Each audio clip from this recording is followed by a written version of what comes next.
Bible గ్రంథంలో అమాలేకీయులు ఆదికాండం 14వ అధ్యాయం 7వ వచనంలో కనబడతారు. అమాలేకీయులు భయంకరమైన క్రూరులు.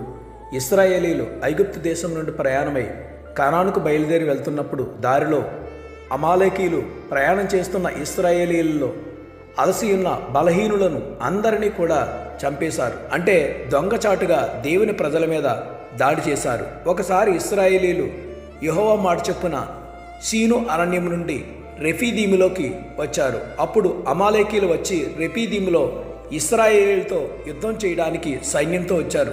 అప్పుడు మోషే యెహోషువను పిలిచి మన కొరకు మనుషుల్ని ఏర్పరిచి తీసుకుని బయలువెళ్ళి అమాలేకీయులతో యుద్ధం చేయమని చెప్పాడు. యెహోషువ మోషే చెప్పినట్లు అమాలేకీయులతో యుద్ధం చేయడానికి వెళ్ళాడు. మోషే అహరోను ఊరు అనువారు కొండ శిఖరం ఎక్కారు.